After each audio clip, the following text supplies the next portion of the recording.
భద్రాద్రి కొత్తగూడెం జిల్లా గుండాల మండలం ముక్తాపురం గ్రామ పంచాయతీ పరిధిలోని ఏకలవ్య మోడల్ రెసిడెన్షియల్ స్కూల్లో మరి ఫీజు ఉత్సవాల పేరున జరిగినటువంటి సంఘటన నేపథ్యంలో ఆ సంఘటన ఖండిస్తూ అక్కడ ఉన్నటువంటి ఉపాధ్యాయుల్ని మరి తక్షణమే సస్పెండ్ చేయాలని చెప్పి ఆందోళన చేపట్టినాం. మొదలుగా ధర్నా చేపట్టినాం.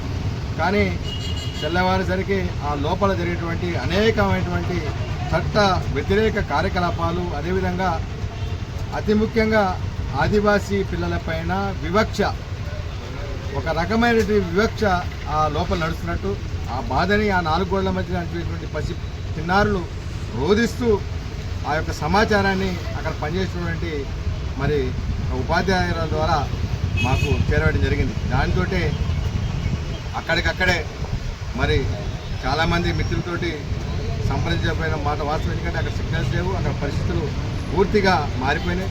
అదేవిధంగా పక్కన ఆ లోపల ఉన్నటువంటి విద్యార్థులని యొక్క లంబాడా ఉపాధ్యాయులు ఎవరైతే ఉన్నారో వారి యొక్క అనుచరులు, అదేవిధంగా ఉత్తరాది నుంచి ముఖ్యంగా రాజస్థాన్ నుంచి వచ్చినటువంటి మరి రెగ్యులర్ అధ్యాపకులు కూడా అదే సంబంధించిన వారు కావచ్చు.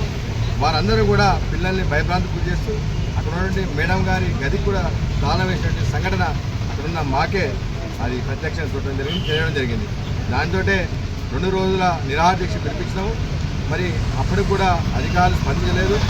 వారిని సస్పెండ్ చేయబోగా వారిని ట్రాన్స్ఫర్ చేసి చేతి దులుపుకోవాలని చూస్తే దాన్ని తీవ్రంగా ఖండిస్తూ దానికి మేము ఒప్పుకోమని చెప్పేసి మరి 3వ రోజే ఆమరణ నిరాహార దీక్షకు కూడా మరి అక్కడే నిర్ణయించడం జరిగింది. అక్కడ ఉన్నటువంటి మరి వచ్చినటువంటి మిత్రులు, జేఏసీ సభ్యులు కావచ్చు, అక్కడ ఉన్నటువంటి సంక్షేమ పరిషత్ నాయకులు అందరం పెద్దలందరూ మాట్లాడుకొని మరి వారితో మరి చర్చించగా ఇంకా మరి సమయం లేదు సార్, ఇది వచ్చే వాళ్ళు వస్తారు, మీరు మాత్రం ఖచ్చితంగా ఈ యొక్క సమస్యల కోసం, పిల్లల భవిష్యత్తు కోసం, ముఖ్యంగా పిల్లల ప్రాణాలు కాపాడటం కోసం అక్కడ, ఎందుకంటే లోపల తీవ్రమైన దాడులు జరుగుతున్నాయి.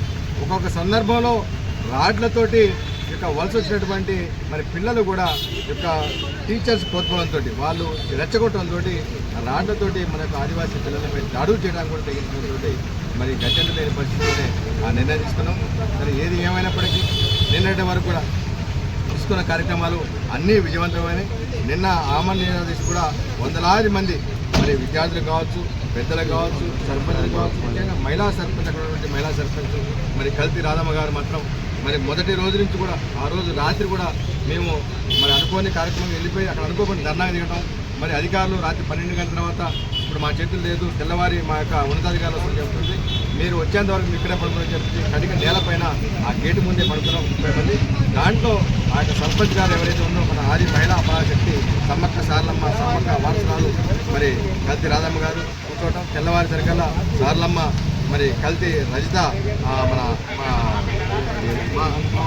మామకన్ను సర్పంచ్ గారు వాళ్ళు రావటం, అక్కడ ఉన్నటువంటి మిగతా వాళ్ళు రావడం, మరి మొత్తం 100 మంది మరి సమాజం మీద మరి ఆమరణ దీక్ష కార్యక్రమంగా ఒక ధర్నా కార్యక్రమం, ఒక పక్క ఆ గేట్ దగ్గర ప్రొటెస్ట్ కావచ్చు, మరి అది అదేవిధంగా అప్పటికప్పుడు నిర్ణయం మేమే అరెస్ట్ అవుతాము, మీరు మమ్మల్ని భయభ్రాంతి చేస్తున్నారు, మా చుట్టూ మొత్తం మోహరింపు దళాలు చేసి మమ్మల్ని అందరూ కూడా, మా పిల్లలందరూ కూడా భయపెడుతున్నారు, ఈ భయం కంటే మేమే పోయి మేము ఆ యొక్క దీక్షని మేము స్టేషన్లో వేసుకుని చెప్పేసి అప్పటికప్పుడు అనుకోవటం, తర్వాత మళ్ళీ దాన్ని ఏది ఏమైనప్పటికీ ఆ పోలీసు అధికారులు మేము సహకరిస్తాము, మీరు ఇట్లా చేయకండి, మళ్ళీ పోలీస్ స్టేషన్ వెళ్ళడం వల్ల దానికి వేరే యొక్క పరిణామాలు వస్తే మళ్ళీ వేరే రకంగా పోతుంది కాబట్టి అంటే దాన్ని విరమించుకొని మళ్ళీ ఎక్కడైతే మేము దీక్ష చేసినామో అక్కడే కూర్చోవడం వల్ల మరి రాత్రి మరి చివరికి ఈ యొక్క సమస్యను పరిష్కరిస్తాము మేము.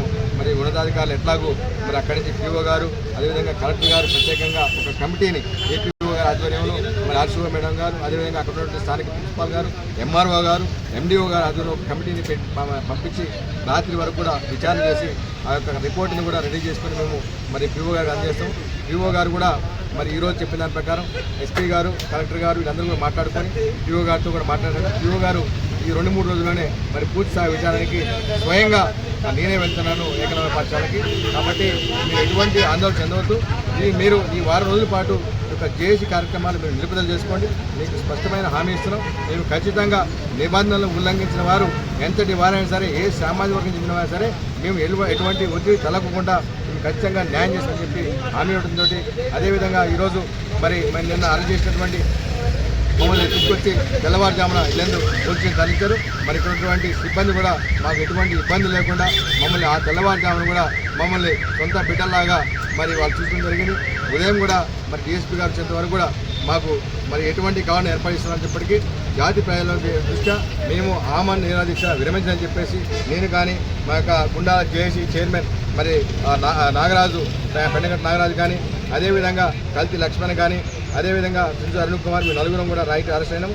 మేము కూడా డిఎస్పీ గారు వచ్చేంత సేపు కూడా మా యొక్క దీక్ష కొనసాగుతుందని చెప్పాం. డిఎస్పీ గారి హామీ మేరకే మేము విరమిస్తాము, లేకుండా కొనసాగిస్తామని చెప్పాం. కానీ డిఎస్పీ గారు వచ్చిన తర్వాత ఎటువంటి మరి లేకుండానే సారు మీ యొక్క జాతి ఉద్యమ భవిష్యత్ దృష్ట్యా జాతికి ఒక నాయకత్వం అవసరం ఉందని చెప్పేసి మాట్లాడి ఎస్పీ గారు కలెక్టర్ గారు చెప్పినటువంటి విషయాల్ని వారు మాతో చర్చించి, కాబట్టి మీరు ఒక వారం రోజుల పాటు ఆపండి, మీకు ఖచ్చితంగా న్యాయం జరుగుతుంది. రాబోయే రోజుల్లో మీ యొక్క న్యాయమైన పోరాటానికి కూడా ఖచ్చితంగా ఏదో ఒక రోజు పరిష్కారం లభిస్తుందని చెప్పేసి వారు హామీ ఇవ్వడంతో మరి ఈరోజు అక్కడి నుంచి స్టేషన్ నుంచి మరి రిలీజ్ చేయడానికి ఉన్నటువంటి మన ఆదివాసీ మరి బిడ్డ మన వకీల్ సాబ్ సువర్ణబాక సత్యనారాయణ గారు మరి రావడం జరిగింది. వారు విడిపించినందుకు వారికి ప్రత్యేక ధన్యవాదాలు. అదేవిధంగా